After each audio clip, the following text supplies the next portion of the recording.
নাম বলবো না, একদল সাপোর্টারদেরকে চিনি, তারা এখন কানাডা সাপোর্ট করবে। এরপর যদি আর্জেন্টিনা ফাইনালে যায় তাহলে তারা আবার উরুগুয়ে বা কলম্বিয়াকে সাপোর্ট করবে। তাদের দাদার ছিল জমিদারি, বাপের ছিল বিশাল বাড়ি, ছেলের হাতে ভাঙা হাড়ি। তোরা পেনাল্টিতে জিতেছিস বলতে থাকা দলটা বারবার কেন টাই ব্রেকারে গিয়ে টুট মারা খায়? বলেন তো আমি কোন দলের কথা বুঝিয়েছি?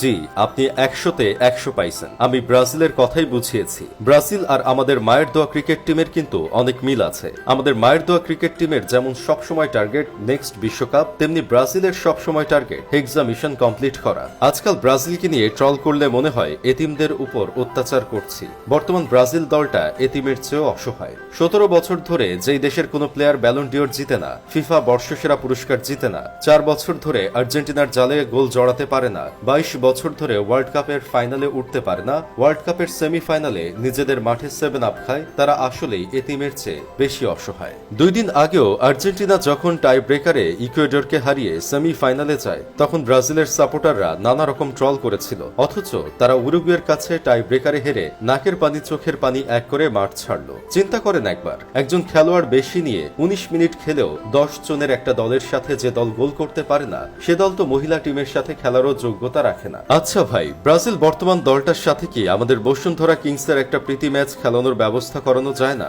যদি খেলানো যেত, আমি নিশ্চিত বলতে পারি ওরা বসুন্ধরা কিংসের সাথেও হারত। টাই ব্রেকারের প্রথম 3 শটের মধ্যে 2টাই মিস করে ব্রাজিলের প্লেয়াররা, আর উরুগুয়ে প্রথম 3 শটের 3টাই গোল করে। তাদের বিশ্ব ছেড়া গোলকিপার এলিসন বেকার প্রথম 3টা শটের একটাও ধরতে পারে নাই। আর অন্যদিকে টানা 4টি ইন্টারন্যাশনাল টুর্নামেন্টে টাই ব্রেকারে দলকে টেনে তুলেছেন এমি মার্টিনেজ। বর্তমান সময় এমি মার্টিনেজই সর্বকালের সেরা টাই ব্রেকার স্পেশালিস্ট গোলকিপার। একটা সময় ব্রাজিলকে শৈল্পিক দল বলা হতো, কারণ তারা ফুটবলের সৌন্দর্য বজায় রাখত। আর বর্তমান ব্রাজিল দলটা দেখলে মনে হয় কুস্তির প্লেয়ারদেরকে জোর করে ফুটবল খেলতে নামিয়ে দেওয়া হয়েছে। বল কোথায় আছে সেটা তাদের দেখার বিষয় না, তারা সামনে যাকেই পায় তাকেই উড়িয়ে দিতে চায়। আর ব্রাজিলের বিস্ময়কর বালক এন্ড্রিকের কথা কি আর বলবো?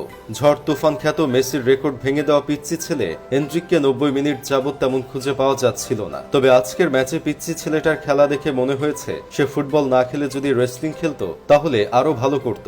সবসময় কোয়ার্টার ফাইনাল থেকে বাদ পড়া ব্রাজিল সাপোর্টারদের চাপার জোর কিন্তু কমে নাই। তারা এখনো বলছে আমাদের মূল লক্ষ্য হলো 2026 বিশ্বকাপে মিশন হেক্সা পূরণ করা। কোপা তো কেবল প্রস্তুতিমূলক টুর্নামেন্ট ছিল। তাছাড়া আমাদের নেইমার নেই, ভিনিও এই ম্যাচে খেলতে পারেনি হলুদ কার্ড নিষেধাজ্ঞায়। এই দুইজন যদি খেলতো তাহলে আমরা উরুগুয়েকে উড়িয়ে দিতাম। ভাইরে, লজ্জা ও লজ্জা পাবে ব্রাজিল সাপোর্টারদের যুক্তি শুনলে। তাছাড়া যে ভিনিকে নিয়ে তারা এত কথা বলছে, সেই ভিনি পৃথিবীর একমাত্র স্ট্রাইকার যার ন্যাশনালে গোলের থেকে হলুদ কার্ডই বেশি। তবে ব্রাজিল উরুগুয়ের ম্যাচের পর আর্জেন্টিনার সাপোর্টারদের প্রতি একটা অনুরোধ রইল, আপনার আশেপাশে থাকা ব্রাজিল ফ্যানদের সঙ্গ দিন, তাদের দিকে পানির বোতল এগিয়ে দিন, ধারালো অস্ত্র, দাহ্য পদার্থ, ইঁদুর মারার ওষুধ, হারপিক, ঘুমের পিল জাতীয় মেডিসিন দূরে সরিয়ে রাখুন। সম্ভব হলে ডিশের সংযোগ কেটে দিন। স্মার্টফোন হাতে থাকলে এখনই সরিয়ে নিন। কোনোভাবেই যাতে ফেসবুকে লগ ইন হতে না পারে সেদিকে খেয়াল রাখুন। কচু গাছ থেকে নিরাপদ দূরত্বে রাখুন। আর কখনো তাদের একা হতে দেবেন না, চোখে চোখ রাখুন, তাদেরও বাঁচার অধিকার আছে।